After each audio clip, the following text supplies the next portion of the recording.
40 años fueron suficientes para entender de que era necesario moverse, avanzar y ponerse en un lugar mucho más estratégico para poder moverse por donde ellos quieran. El de allá les dificultaba la conquista del norte, digamos, porque no podían pasar y los ríos eran, además, todos sabían navegar, pues.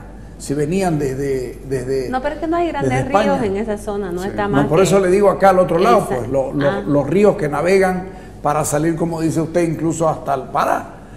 Esto es saber usar los ríos, que son los otros caminos, ¿no? Son autopistas. Y lo usaron muy bien, o sea, sin ríos no se podría haber hecho lo que se hizo. Bueno, lo hizo sin ríos en el otro lado. Simplemente se necesitaba voluntad. Claro. Y ahí la voluntad. Pero después ya se dan cuenta que es necesario llegar más lejos. Claro. Y se dan cuenta también los mismos cruceños que necesitaban ellos mismos estar más cerca del poder. Porque estar lejos del poder tampoco no es muy beneficioso que digamos. O sea, porque necesitas estar cerca del poder. Necesitas. Y comercialmente también. Para todo, ¿no? para todo. O sea, piensa que producimos, es una colonia de producción agrícola fundamentalmente, no es una colonia de explotación.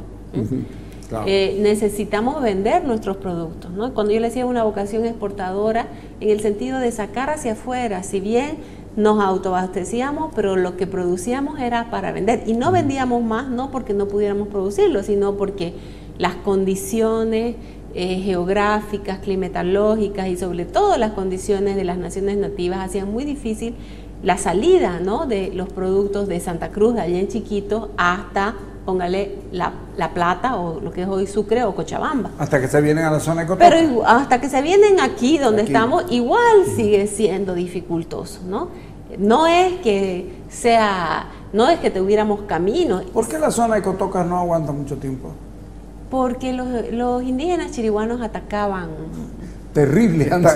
Estaba más abierto. Sí, atacaban, usaban ellos dicen que usaban el río Huapay, el río Grande. El río Grande.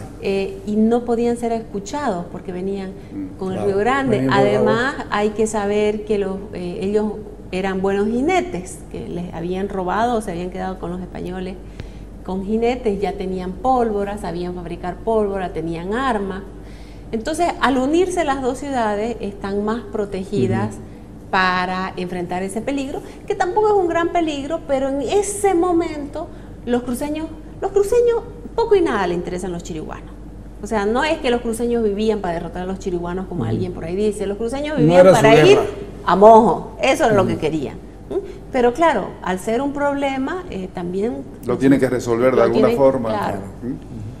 Y los chiriguanos en ese momento se habían confederado, estaban muy unidos, ¿no? Pero de cualquier manera, los chiriguanos no son un problema para Santa Cruz, los chiriguanos son un problema para Potosí y para La Plata. Es para la audiencia fundamentalmente, o sea, los chiriguanos estaban ahí continuamente acosando, o sea, y los chiriguanos sabían moverse, o sea, los chiriguanos, como decía Paula, aprendieron muy pronto de todo del enemigo. Se convirtieron en, igual que los araucanos, en magníficos jinetes, eran unos estrategas y siempre tuvieron la habilidad de comunicarse con los pueblos de las últimas estribaciones de los Andes. Ya a principios de la colonia estaban con los diaguitas, estaban en conversaciones, que los diaguitas están muy lejos, al sur, muy lejos, en el Tucumán. Entonces era gente que estaban permanentemente moviéndose. Es un pueblo admirable. Sí, no hay duda. Absolutamente admirable. Y claro, los españoles son enemigos en el sentido de que les están conquistando las tierras que ellos quieren conquistar, digamos, ¿no? Sí. Pero o sea, sus intereses chocan. Exactamente, pero si usted pone en la balanza cómo eran las relaciones cruceño-chiriguana, son de mucha paz y poca guerra, digamos, ¿no? Claro, cuando hay guerra, pero en realidad no es de guerra permanente. Los chiriguanos atacan La Plata, atacan Potosí, se roban su gente, se roban sus metales, y esto por supuesto no lo pueden permitir las autoridades españolas porque también puede levantar a los otros pueblos. Y los cruceños sí tienen problemas con los chiriguanos, son muy esporádicos, ¿no? no es que haya una guerra chiriguana permanente, y hay que enfrentarla, hay que resolverla para seguir adelante. Chávez llega a la zona de San José de Chiquitos, llega a ser una ciudad de 50 manzanas. ¿Cuánta gente vivía ahí? No tenemos pues datos, ¿no? Eso es muy difícil. No tenemos datos. 120 españoles, dice, españoles. Multiplíquelo por 5, ¿no? Asumiendo que son españoles capaces de llevar armas. Pueden haber un poco más los indios de servicio, más los indios amigos, porque muchos grupos indígenas prefieren venirse a vivir cerca de los españoles porque para protegerse de los chiriguanos. Porque una generación, pues no. Hace una generación. Piensa que la gente no vive más de 50 años tampoco. Es un momento, es un tiempo importante. Entonces, los que ya no en llegan... nuestros tiempos, pero en esos tiempos... los que ya llegan a Cotoca y terminan finalmente fusionándose aquí y haciendo Santa Cruz de la Sierra aquí. No es los que ya llegan, son cruceños que salen de Santa Cruz la Vieja y funda San Lorenzo. Claro. No es que San Lorenzo la funda. No, por supuesto, van primero unos, luego van los otros. Y llevan la ciudad de Santa Cruz de la Sierra a cuestas. Claro. Exacto. Qué bonita esa. Eso es lo que hace, la ciudad se mueve, mueve, o sea, para mí fundación, la ciudad se mueve y por último imponen el nombre de la ciudad, porque la ciudad no ha desaparecido, la ciudad son ellos mismos. Claro, pero además mandan unos cuantos y luego van son sus hijos, digamos. No es que son gente que viene... Pero está claro ahora, pero entre nosotros, pero a veces, digo, en los otros libros que uno ve en las escuelas o lo que repiten las maestras, es como que pareciera si gente extraña funda San Lorenzo, ¿no? Y no es así. No. Esta gente sale de Santa Cruz y va y funda San Lorenzo sobre el Guapay. Se van moviendo hasta que encuentran un lugar. Es como que, qué sé yo, salen de aquí, se van, cruzan el río y fundan o establecen otras urbanizaciones, digamos, para hacerlo más actual, pero no, es la misma ciudad, aunque sea otro municipio, digo, pero... Es la misma ciudad, la misma ciudad que se mueve, la misma ciudad. Y la gente que se mueve son sus hijos, son sus nietos, no es como ustedes lo que hablábamos al principio, el sentido de pertenencia es desde el principio. O sea, el que impongan el nombre es una cosa... Claro, porque hay el intento de San Lorenzo, ¿no? Claro. Hay el intento de San Lorenzo y en muchos documentos se escribe San Lorenzo, pero poco a poco va desapareciendo y se impone el nombre de Santa Cruz. Se impone. Que al fin de cuentas era la capital, ¿no? De la gobernación, entonces tiene privilegios también de capital, ¿no? Y eso es otra cosa, eso es importante. Siempre hemos tenido conciencia los cruceños de la importancia de nuestra ciudad por ser capital de gobernación y por ser sede de obispado. Esas dos cosas son nuestro sello, así seamos una ciudad pobre, así hubiéramos sido muy chica, así no hubiera habido grandes monumentos, pero era una ciudad importante. Mire, después de 453 años tenemos un cardenal en Roma, ¿no? Y recién han nombrado los nuevos cardenales, ¿no? Y es el primer cardenal, él es cardenal porque es arzobispo de Santa Cruz de la Sierra, pero digamos, viéndolo en términos bolivianos, nunca ha habido otro cardenal boliviano. Porque el cardenal que tuvimos era Maurer, que era alemán. Era alemán. Pero eso es importante, digamos.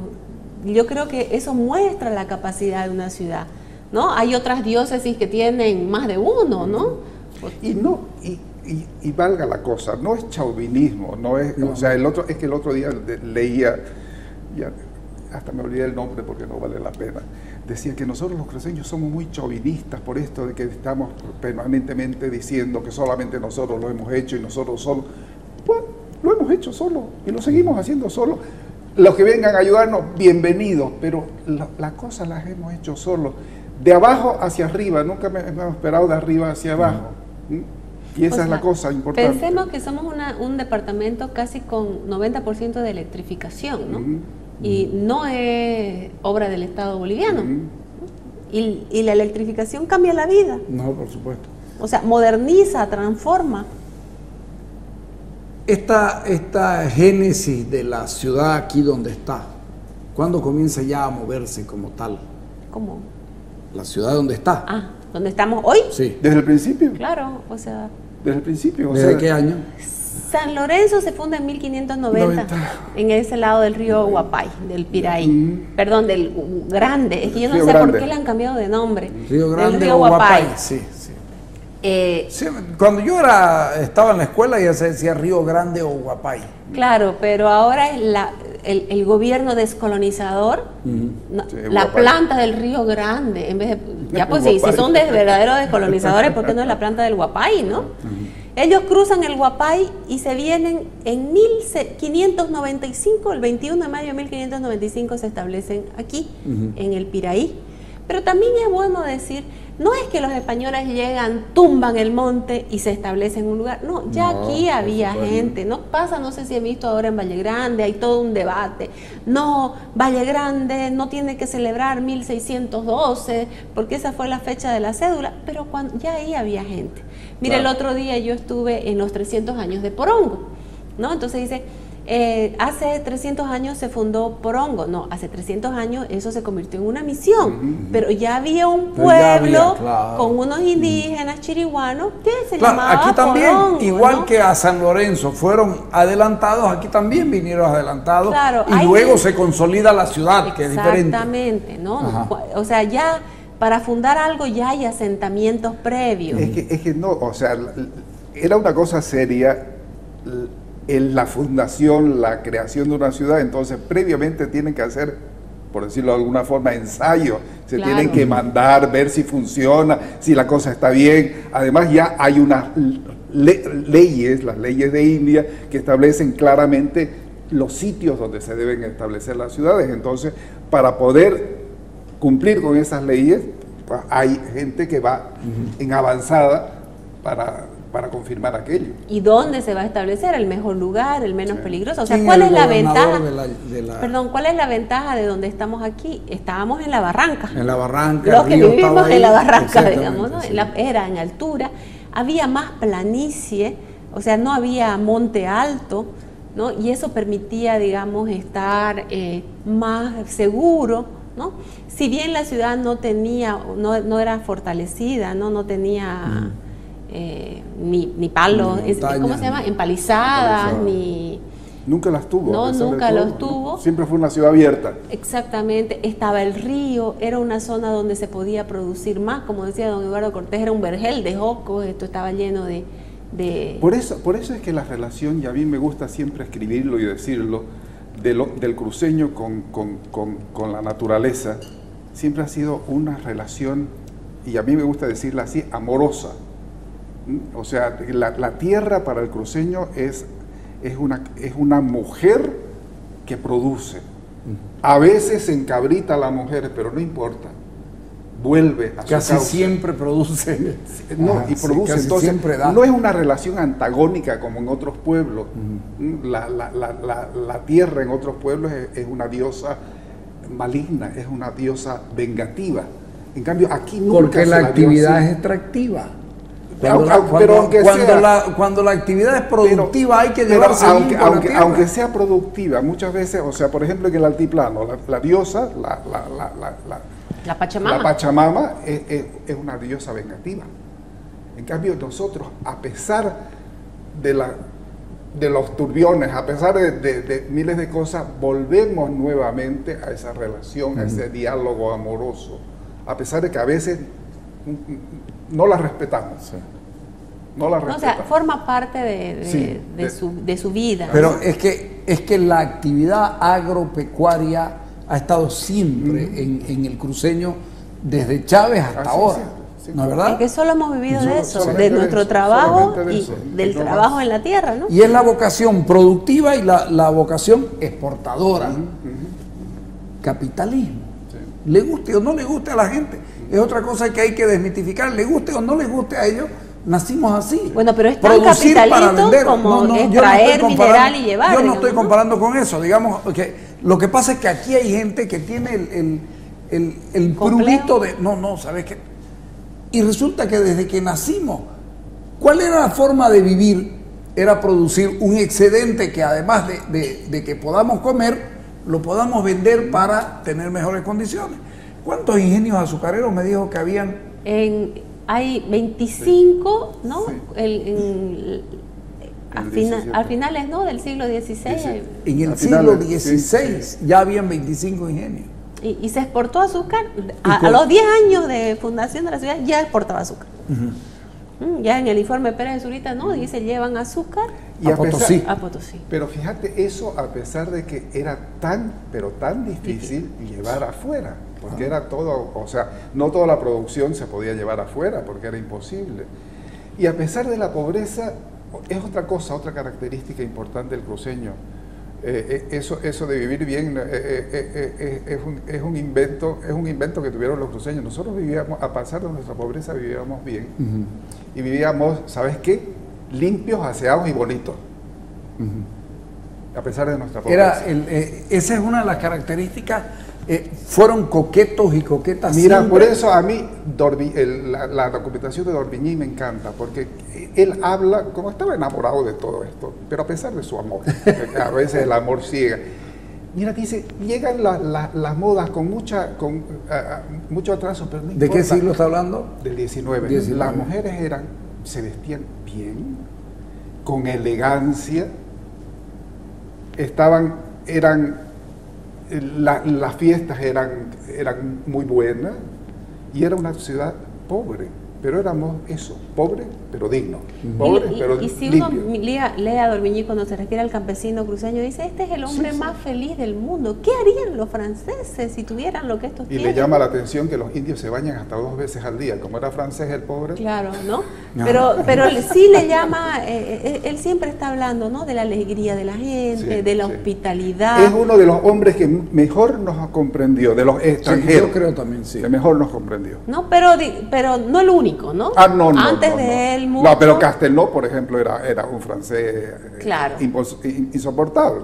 Pero si uno piensa, por ejemplo, en Viedma, ¿no? También les llama la atención cómo la gente se viste. Y lo que más les llama la atención prácticamente a todos, dice, son muy amantes de su tierra. Todos repiten lo mismo. Eso también hay que debérselo a Chávez. Sí. Yo creo que sí. A ese hincarlo, a ese... Yo creo que sí. Definitivamente. ¿Doña Elvira les enseña a vestirse? Doña Elvira y las españolas que vienen. Hay que entender que muchos de los grupos eran vestidos. No, de acuerdo, o sea, sabemos que no eran chutos, digamos, toditos. No, habían también. Claro, por eso le digo, no todos. No todos. Pero habían los que se vestían, pero ahora, en la ciudad con seguridad fueron, así como les enseñó las comidas y como fue enseñándoles su manera de ella de cocinar y de comer, seguramente se sintieron atraídas incluso por los vestidos. Mire, los nativos de esta zona cultivaban el algodón y lo tejían, ¿no? Sí. El tipoy era usado prácticamente por todos los pueblos guaraníes, ¿no? Usaban como esa bata, ¿no? Como la camiseta de los... Más elemental. Pero sí se vestían, y eso es importante entender, ¿no? Porque el vestido ya supone que hay otro nivel de cultura, ¿no? Es que andaban por el monte desnudos, ¿no? Sí se vestían. Ahora, lo que sí es importante es ver cómo la llegada de las mujeres españolas va a lograr que, qué sé yo, esa casa limpia que decía don Alcides, ¿no? La sábana, los manteles, las servilletas, todo se hacía del lienzo de algodón de los indios. Incluso es un proceso muy lento. Las mujeres españolas también se vestían y siempre yo doy el ejemplo, al final de cuentas, ¿no? se le acababa la ropa, ¿no? El traje típico de Santa Cruz del Oriente es el tipoy, ¿no? Mientras que el traje típico del Occidente es la pollera de la chola, que es una copia española. En todo caso, o sea, aquí se llega a imponer lo nuestro. Nosotros le terminamos poniendo nuestra ropa a las españolas. ¿Le pido un corte? Dale.